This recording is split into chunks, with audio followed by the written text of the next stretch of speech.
Lesson 5.5, Flow Rate and Bernoulli's Equation.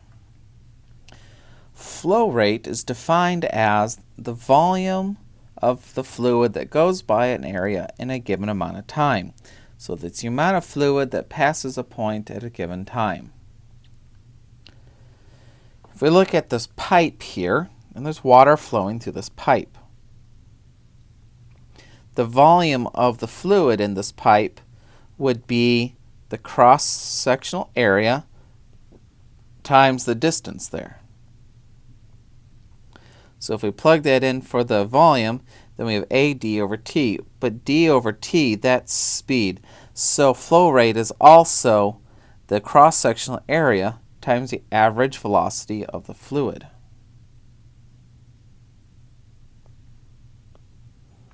Since flow rate is constant for a given moving fluid, we have what's called the equation of continuity. Density times the area times the speed equals density times the area times the speed. If the fluid is incompressible, that means our densities are not going to change, so they can be dropped from the equation. So that we're talking about if we go from, say, a big pipe to a little pipe, that's the equation of continuity. If instead it branches, so one branches into a bunch of different things, then we'd have ends, where ends are the number of branches. In this case, the first end would be 1 and the second end would be 3.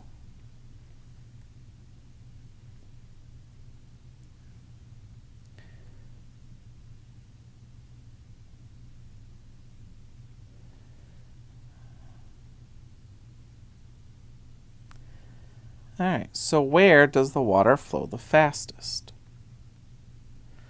Well, if it's water flowing through these, then water's incompressible, so we have the version of continuity like that. So it's going to flow the fastest, and depending on how things change. If these are constant, so the product doesn't change, if the A goes up, our V has to go down, so when you multiply them, they still stay the same. Well, that's telling me the slowest, so if V goes up, A has to go down. So if A's, where's the smallest cross-sectional area? Right there at B. So it flows fastest at B, next fastest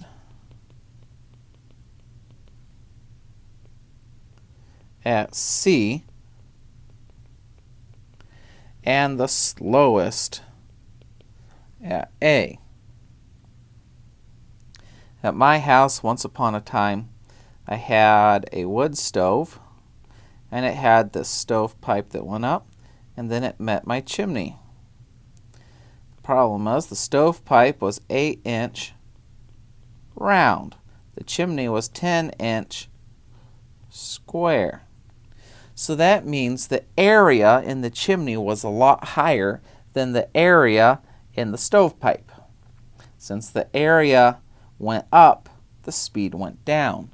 You may think, what difference does that make for smoke? Well, smoke has stuff in it called creosote, and as the smoke cools down, slows down, it cools down, and as it cools down, that creosote builds up on the walls of the chimney. And then after a while, it caught on fire, and it had a chimney fire.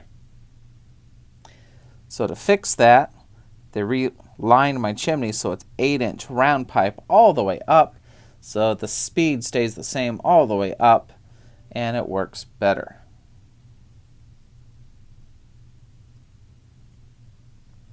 A garden hose has a diameter of 2 centimeters, and water enters it at half a meter per second. You block 90% of the end of the hose with your thumb. How fast does the water exit the hose? Well, again, we're dealing with water, so the density is not changing. So we can use the equation of continuity. And, okay, so it's a garden hose. The area, it's round, right? So the area would be pi r. If the diameter is 2, that means the radius is 1 centimeter squared. And it's going at 0.5 meters per second.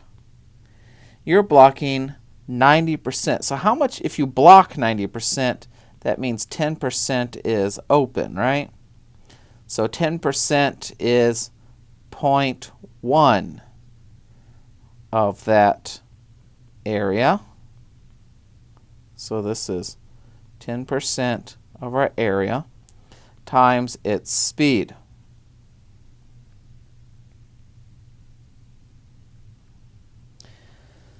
Okay, so if I divide both sides by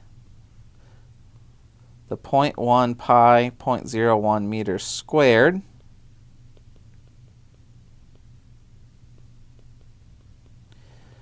cancels, cancels, cancels, and I have 0.5 divided by 0.1, which is 5 meters per second. So the water will be coming out of the hose at 5 meters per second. So just by blocking up part of the hose, you can make the water flow faster.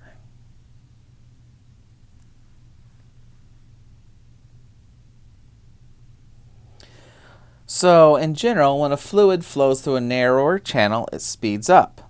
So that means it increases kinetic energy. Work, net work, is equal to the change in kinetic energy. That is the work energy theorem from Unit 3.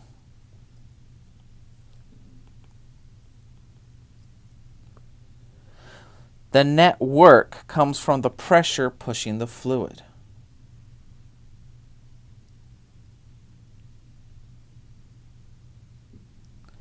So to derive it, our work is our change in energy.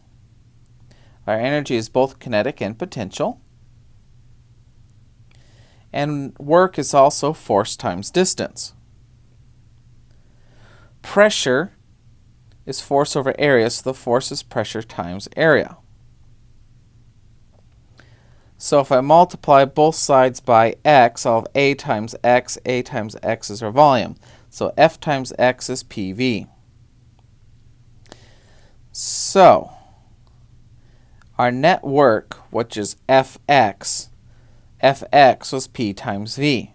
And since we have two different pressures, we'll subtract them to get the difference in pressure.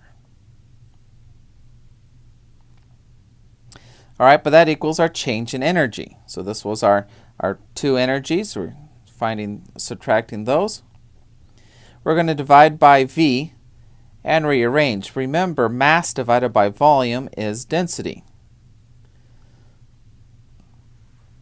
So that will be gone. That'll become a density. That'll become a density, a density, and a density.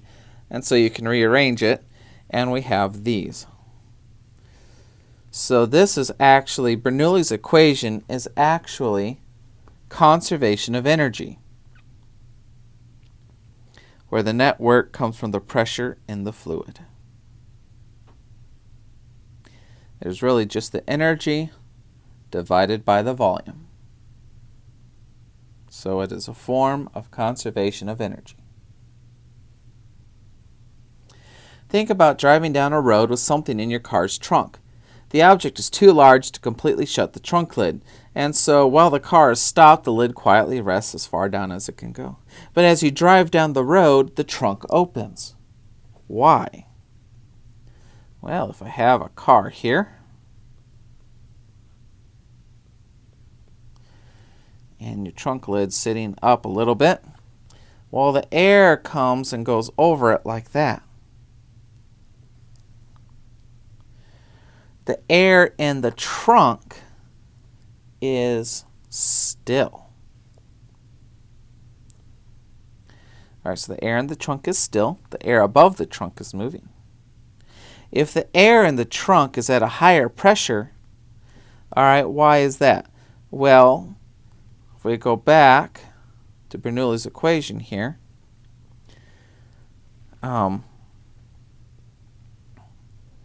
we have moving air and pressure, and the difference in heights isn't much, but the pressure and the movement kind of are inverse. So the higher the speed, the less pressure.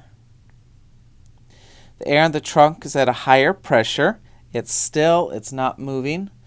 So since we have pressure plus 1/2 mv squared, or not m, density, equals pressure plus 1/2 rho v squared. I got rid of the height difference because the trunk lid is not very thick. If this is inside the trunk and outside, inside it's not moving, so that's 0. So that means the pressure has to be higher inside the trunk to match everything on the outside. So since the pressure's higher, it gets pushed open. The blood speed in a normal segment of a horizontal artery is 0.15 meters per second. An abnormal segment of the artery is narrowed down by an arteriosclerotic plaque to 1/2 the normal cross-sectional area. What is the difference in blood pressures between the normal and constricted segments of the artery?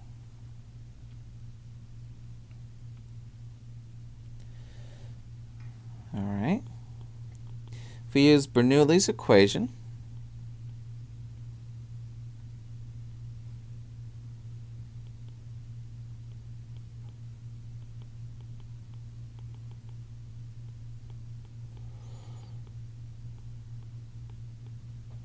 I'm going to eliminate the parts with h because it says it's horizontal, so they're the same heights. And I want the difference in pressures. So the difference in pressures, I'm going to subtract P2, and now I have P1 minus P2. Well, I'm also then going to subtract the 1/2 rho V1 squared from both sides. So I have 1/2 rho V2 squared minus 1/2 rho V1 squared. But I don't know the speeds. I know the speed of the normal segment, but I don't know the speed in the other part. So then I'll have to use the equation of continuity.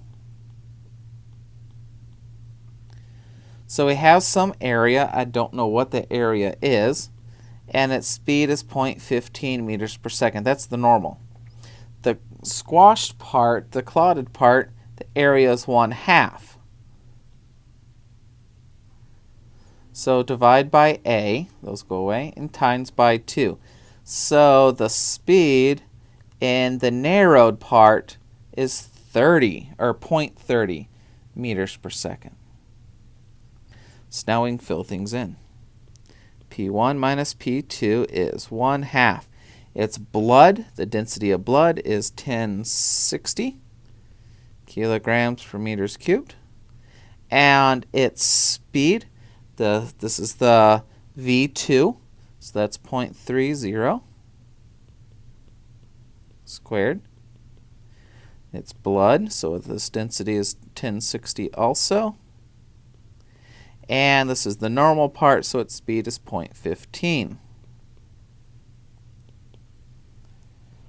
Run all that through your calculator, and you'll get 35.8 pascals.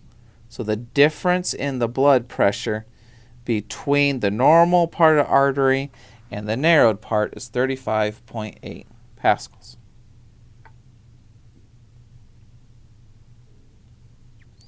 Let's talk about a few other examples. Why do all houses need a plumbing vent? Well, it turns out, so here's your toilet, and then you have this pipe that goes down to your sewer, and you've got a sink here.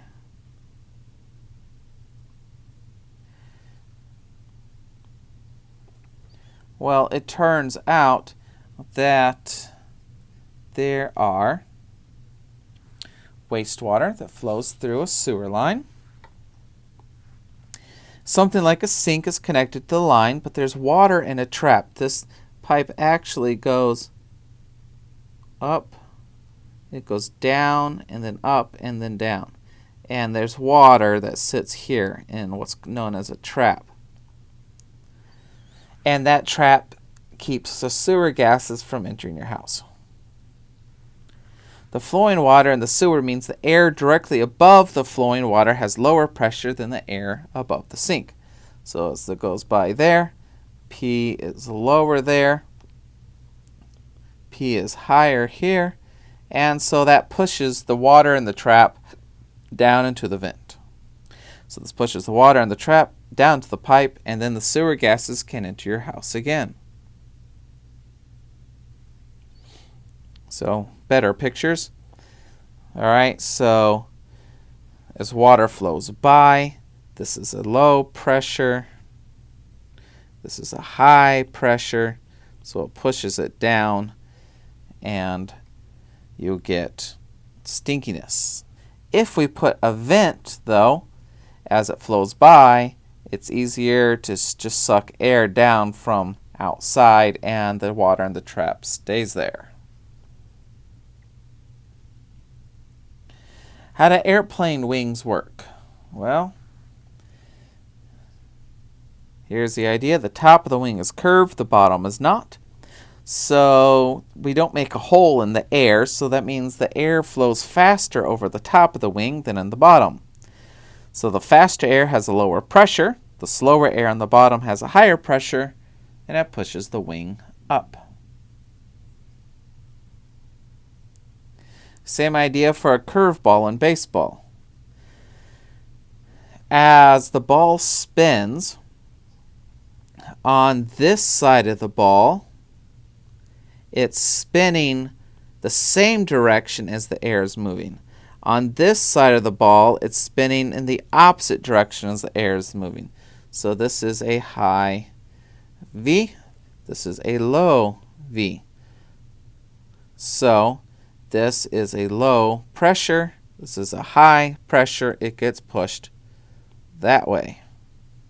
And you get a curveball. Ball curves in the air.